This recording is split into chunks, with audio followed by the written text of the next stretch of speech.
Hi friends, అందరికీ నమస్కారం అండి. ఇప్పుడే అందిన వార్త బీఆర్ఎస్ పల్లా రాజేశ్వర రెడ్డికి ప్రమాదం అంటూ ఒక లేటెస్ట్ అప్డేట్ అయితే అందించారండి. ఆ వివరాలు ఏంటనేది మన వీడియో రూపంలో తెలుస్తాం. వీడియో స్కిప్ చేయకుండా పూర్తిగా చూడండి, అప్పుడే కంప్లీట్ ఇన్ఫర్మేషన్ అయితే అర్థమవుతుంది. ఇంకా ఎవరైనా సరే మీ ఛానల్ సబ్స్క్రైబ్ చేయకపోతే వెంటనే ఛానల్ సబ్స్క్రైబ్ చేసుకోండి. మీరు సబ్స్క్రైబ్ చేసుకోవడం వల్ల ఇటువంటి లేటెస్ట్ అప్డేట్ అందరికంటే ముందుగానే అందించడం జరుగుతుంది. చూస్తున్నారు కానీ లైక్ చేయడం మర్చిపోతున్నారండి. దయచేసి లైక్ చేయండి. లైక్ చేయడం వల్ల ఇన్ఫర్మేషన్ సమాచారం మరింత మందికి రీచ్ అవుతుంది. లేట్ చేయకుండా వీడియోలకైతే వెళ్ళిపోదామండి. జనగామ ఎమ్మెల్యే పల్లా రెడ్డిపై కేసు నమోదైంది. అయితే చెరువుల బఫర్ జోన్లో అనురాగ్ యూనివర్సిటీ బఫర్ జోన్లో నిర్మించారని ఇరిగేషన్ అధికారులు అయితే ఫిర్యాదు చేశారనమాట. ఓ రకంగా మరొకసారి ఫిర్యాదు అందిందనమాట, ప్రమాదం మాదిరిగా.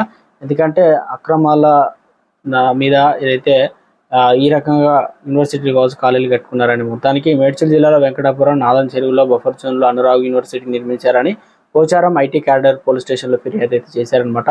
ఇక ఇరిగేషన్ శాఖ అధికారులు కూడా ఫిర్యాదుతో బీఆర్ఎస్ ఎమ్మెల్యే పల్లా రెడ్డిపై కేసు అయితే నమోదు చేశారు. సో ఇప్పటికే మరోవైపు రాష్ట్ర వ్యాప్తంగా అక్రమ నిర్మాణాలపైన కూడా హైడ్రా కొరడా జల్పిస్తుంది. FTL బఫర్ జోన్ పరిధిలో రూల్స్కు విరుద్ధంగా మాదాపూర్లోని నాగార్జున కన్వెన్షన్ సెంటర్ను హైడ్రా కూల్చివేసిన విషయం దాదాపు అందరికీ తెలిసిందే. సో మొత్తం మీద ఎలాంటి ప్రమాదం పొంచి ఉందా మొత్తానికి అంటున్నారు.